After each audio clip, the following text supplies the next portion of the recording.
Good afternoon, everyone. Thanks for spending your time again today with us for us to go through with you the next session on the Landlord123 webinar. Right. So for today's session, what I'm going to share is mainly about reporting damages with Landlord123. So like the previous session, I've already shared about how you can get started to use the Landlord123 to do the property inspection.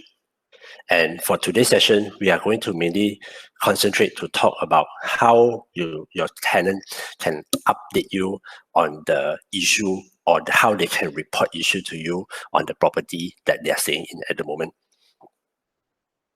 Okay. So how many of us, when we rent out our property to our tenant, it is in a very good condition and we renovated it nicely and hoping that your tenant will enjoy staying in the property, right? So most of us will do that because we also want to make sure that the tenant, when they come into our property, when they stay, they feel very happy to stay in a very nice house, right? But what happened if, let's say, we did not take care, if the tenant did not take care of the property, or if there's any issue on the property, but the tenant did not report it to you? So at the end of the day, when you get back the property, we might see that the property will have damage, something like this. Let's say when we rented it, it's very nicely renovated, but at the end of the day, when we get back the key, they have issues. And then when we talk to the tenant, then we realize that actually when there's a problem, they try to fix it themselves, right? So we have problems like this, leaking from the rooftop, but the tenant thought that it's okay, or they might feel like it's very troublesome to contact you using the WhatsApp, so they might just leave it, right? Or mold on the wall. So if there's any issue on the property and the tenant does not report it to you, or if it report to you and you are not able to take action on it immediately, you might end up with a very damaged property. So on today's session, what we're going to show you is what you can do to record, or how we can get the tenant to report issues to you using the Landlord123 app, right?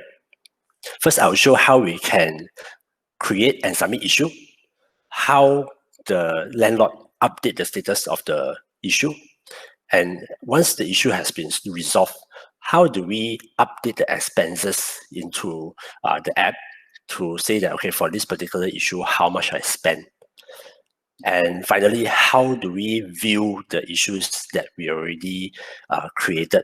So once we have all this information recorded in the app, you will find it very useful at the end of the day, because you will have a record of whatever damages that actually happened in your property, right? So let me start sharing my screen right now. But before I share the screen, I just want to show you quickly on the process, how it actually takes place in the app, right? So we first start with the tenant using the Landlord123 app to raise the issue. So what they do is they will snap a photo, then they will submit the issue to you. And as a landlord, you will receive the issue from the app. You will get a notification to inform you that your tenant created an issue for you to take note. And once you receive that, you can actually accept or reject the issue. So it depends on how you think that the issue is, then you can actually accept or reject it. I can show you later in the app. And once the issue has been resolved, then you can close the issue from the app. And when the tenant, they check and confirm that, okay, the issue already been resolved, they themselves from the app, they also will close the issue. And once both party, the landlord and the tenant, already closed the case, then they can actually attach the receipt or any invoices that take place during the process of that whole resolving the whole issue. Okay, and what happened if a case or an issue is not being resolved? So after a certain number of days, we actually will show that this case already overdue, and there will be reminders sent to the landlord to inform them that hey, there's a issue that has been reported, but you have not resolved it. So please look into that immediately. So these are the process how the issue module actually works. Okay, so now let me log into my screen, to my phone. Okay, so I'm going to share my screen now.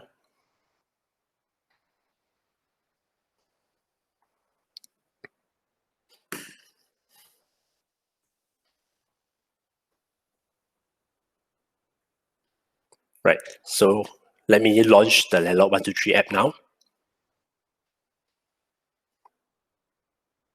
Okay, so now I'm logging in to the app as the tenant. So you see on the top, there's a showing as a tenant. But if let's say you are now in the app, but you are not the tenant, you can actually click on the hamburger menu on the top left. When you click on this, you can actually see that the option showing as landlord or as tenant. So if you are a landlord, you go in, you might have a different menu, and then on top you will show as a landlord. Now I want to show, continuing from last week demo, this user is actually a tenant. So I go to as tenant, and then I go to my property. So this was the property that was added to the app last week on the last session, where my ID now is a tenant, and I want to submit an issue. So if you look at the screen here, sorry. Okay, so now if you look at the screen, we have submit issue, we have the issue list, rental payment, and view photo. So now the first thing that we're going to do is we are going to tap on the submit issue. So we tap on that. So you open up a very simple form. And the first thing I need to do is I can snap a photo of the issue, or for this case, I can attach a photo from the gallery, because maybe now when there's any problem with the property there, I want to snap it first and I want to create this issue, right? So I click on the photo here and then I click gallery. It will open up the gallery from my phone, and this is where I can attach the photo. So let's say I want to attach this photo. There's a mole on the wall, right? Then I will report the issue, mole on the wall, right? Then the description. Here I can explain a bit detail what is this problem about. The wall, the mole, the wall is getting serious. So I can type in the detail here, and then the priority. So priority, we have critical, moderate, or a minor issue. So this one, as the tenant, we can actually set that this particular issue, what do we think this the level of priority is. So let's say for this, I want to say this is a moderate issue. And based on the priority that we set, it will actually have a different timeline for the landlord to take action. Okay, so for moderate issue, I created already. Then I click on the tick on the top right. Okay, so then here it will just ask you, do you want to add this issue to your calendar? Because this one, I just want, if you want to keep track of this problem, this issue yourself on your own Google Calendar or any calendar app in your phone, you can actually do that. But I will just skip this one. Okay, so now here it shows the issue has been created and is pending for acknowledgement from the landlord. Now what I do is, let me log out as the tenant now. Okay, I'm going to log into the landlord account. So this is the landlord that I created last week. Okay. So let me just change this to landlord. Okay. So you see, once I created the issue just now, as the landlord, I can see there's this message here, open issue, there's one. Or in fact, you see on the left, the pending my action, there's a number there. If we click on pending my action, this page actually show you any case or any items that you need to action on. So for this case, because the tenant earlier created this issue, mole on the wall, and it's now routed to me to action. So that's why it shows in my pending my action tab. But if let me go back to the dashboard, right? Even if I click on open issues, you can also see this is the item that was created just now. right? So either way, I can open it from the dashboard pending my action, or I straight away open from the open issue. I can action on this item. So I click on open issues here. If I want to see the detail, I just tap on the property here. I tap on the issue. I just tap on it. Then here it will show the photo. So I want to see the detail, how serious is the problem. So you see, I can look at the photo that is submitted by the tenant. So this is quite serious problem. So here you mention what's the issue and the description that was provided by the tenant just now. Then we have the status now, which is currently pending my acknowledgement.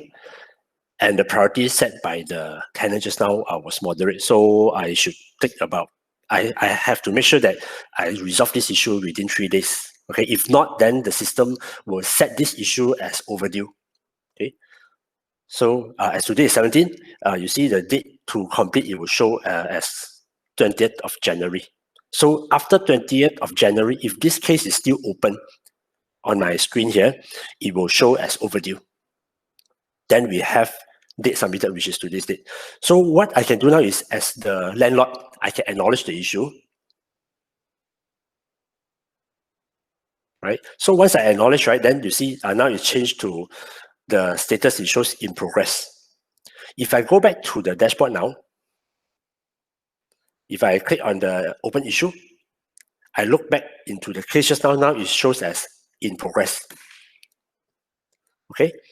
Now, once we change the status to in progress, this one, it will be back to the landlord to make arrangement with any contractor. So at the moment, our app does not cater to whatever happened outside of the system. So you can, if you have your own contractor, you can make arrangement with the contractor, and then after that, you can arrange with the time with the tenant to go and fix the issue, right? And and after the issue is resolved, now what do we do after the case is resolved? As the landlord, I can go back to the screen. I go back to my dashboard. I go to open issue, right? So just now here is showing in progress, right? So let's say now after 2 days, the case is already closed. The contractor already go to my property, already clean the wall, remove all the mold, and I already repaint the wall. Everything is done already, right? So next is, what I do is now I come back to this form. I just say close issue. When I close issue, I need to give a comment. I will say, I have to make sure I give some detail. This is more like for record purpose. Issue resolve. Wall repainted. So we can just make sure we put in a bit detail for ourselves, for our reference next time, right? Once I type in the detail, I just click save comment. Okay, now if you look at the status, it shows closed by landlord. You see the status, it says in progress, but it says closed by landlord. If we go back to the dashboard now, okay, you see it still show in progress, closed by landlord. Now, what happened is, let me log out as the landlord now. Now I just log in back as the tenant. So my tenant, I was using a Facebook account. Okay, so now for the tenant, I just click on this one. I just go back to as tenant. Right? Then you see as the tenant also, we can see the open issue here. It's the same issue, same listing. When I open, it will show here as a tenant, it will say in progress, waiting your action. Right? So now if I go in, I can also see the same detail. But now if you look at the bottom here, it will show issue resolved, wall repainted. So this was the comment that was provided by the landlord earlier. So now once you are comfortable that the issue already resolved, you can click on the close issue as well. Okay, you can also put in your comment. Thanks for your great action. Okay, save. All right, now if I scroll to the bottom here, so you can also see, it will also show the details what is the comment that was provided by the tenant just now, and also the date that this issue is closed, right? Now, if I go back to the dashboard, you see the open issue is now 0 because the case already been resolved. If I click on this, now see there's nothing here already because it's been resolved. So imagine if you are managing more than one property as a landlord, this app actually helps a lot because if you have 2 or 3 property and each property you have 1 or 2 problems here and there, all this issue is listed or is all arranged nicely in this open issue view. So you can see very clearly what are the issues that already resolved and what are the issues that is still not yet resolved, right? Now, once the case already closed, everything settled, I want to log in back as a landlord right now.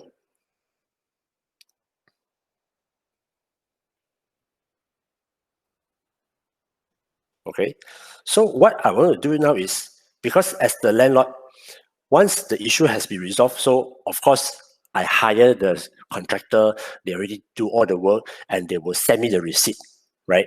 They will show me, okay, this is the receipt, this is the payment, and I want to record it down because end of the day, this is very important because we want to make sure that we want to record down whatever expenses that occur for this property, right? So now I go back to my property view here. I click on the issue list. I can see the issue now is showing as closed, correct? I open the issue. I scroll to the bottom. You see there's a save receipt here. I can click on the save receipt. Here I can attach because once I have the invoice or the receipt, I just attach it. So let's say I click on this one and I search for my receipt. Okay, so this is the receipt, and I put the amount 100, or let's say it's 377. So this is the amount. I click the tick button. All right, we can add more than one receipt if you have more than that. Okay, so for this case, I only have one receipt. Let me close this. Right. So here it will show you the receipt that is being uploaded for this case or for this issue. If you want to view how it look like, right? Let me just go back to the dashboard again. Oh, sorry, I go to my property. I go to the issue list. I open up this issue. You scroll down. You see at the bottom there's a view receipt. I click on the view receipt. I can see all the receipts that is attached for this particular issue. Okay, so if I got another receipt, I just click on the save receipt and then I attach another one, then it will have 2 receipts in it. All right, so now the view that we are looking at is more like this is only a particular one issue for one property. What happens if I have another issue? So let me just go through one more round. And now as a landlord, as the tenant again, to submit the case. Okay, so let me change to tenant. I go to the property. Let me submit another case. All right, gallery. Then I say, let's say the light. I can say the light is not working or light spoil. Then the description here I say the light is not working.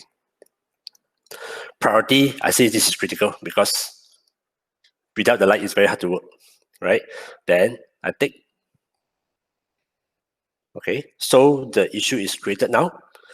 You see, if we have another issue created, then this is how it will look like on the screen.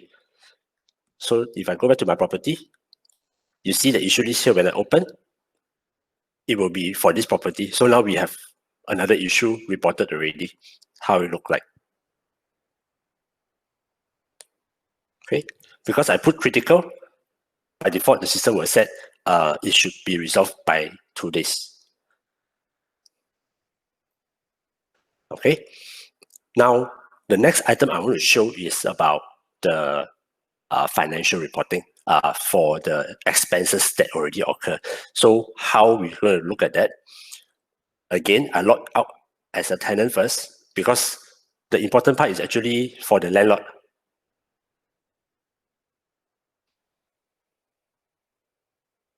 Okay, now I log in as the landlord again.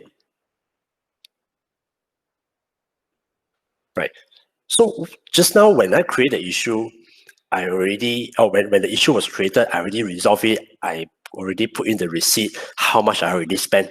Now, if I want to see at the end of the year, or maybe at the end of the month, I want to see how much I already spent on the fixes for my property.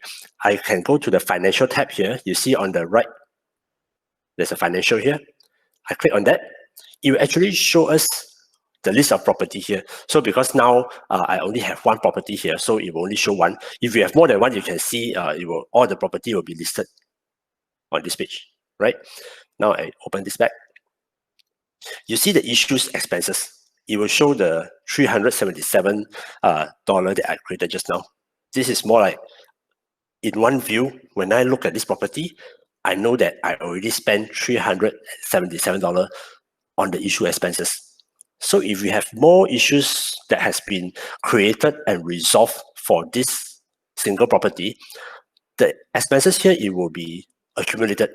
And if you want to see detail, how much or what is the 377 is about, we click on the view expenses here. Okay, here it will show you. So the 377 is actually spent on the mold on the wall that I fixed just now. Okay, so this is what we say. It's very helpful for you to keep track of the expenses that occur for your property, because if without an app like this, it's not easy for you to manage. Because if let's say you just use WhatsApp, every time if there's any issue created, we can settle the case from the WhatsApp, but what happened on the expenses? How do we record it? Are we using an Excel, or do we even record it? But with app like this, like Landlord123, we can actually help you to keep track of all these expenses. And this is just talking about managing issue. But if you have other expenses, you can actually record it down as well. But that I will share in the next week session. On next week, I'm going to share detail about the rental collection process, and also how you can actually generate the financial report from the app, right? Maybe just here, I can show you a bit extra here. We have, you see there's an add expense menu here. When you click on the add expense, actually, we have this form for you to create the expenses. Let's say you want to update the electricity bill. Okay, the amount is 259. Date of expense, you can put the bill of this electricity bill is on the 6th. And you can also update, is the electricity bill bear by the tenant, or is it bear by you? So if you bear by the tenant, you can actually take on this. It's more like a record purpose. If not, then you just put it here. Yes. Okay. So now if we look at the financial tab, it will show the other expenses that we just included just now, which is the 259. And if you want to view the detail, just click on the view all expenses. Then you can see where is the amount coming from. So the 259 is for the electricity. Okay. Right. So I hope today's session on how the issue module works can give you a bit more detail how our app actually help you to manage the issue more effectively. Okay. So now let me go back to my slide.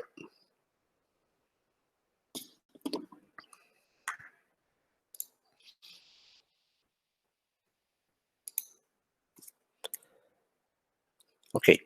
So from the module that I showed just now, the issue module actually, it comes together for the free usage as well. So if you have one property to manage, you can actually still use the free module. But the only thing is the free module only allow you to use for up to one property.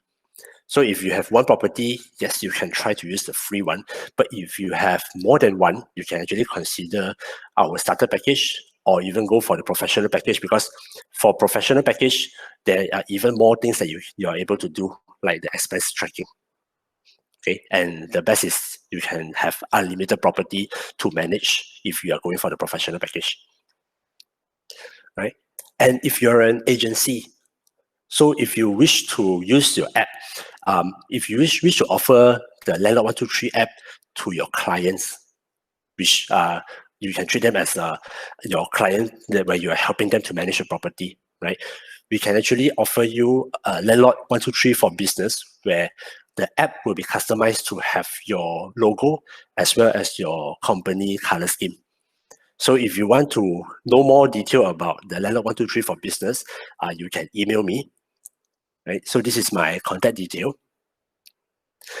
Do follow us on our Landlord123 Twitter, Facebook, and also LinkedIn page, right? So we will be doing a lot of updates on our social media pages. Okay, so that's all for today.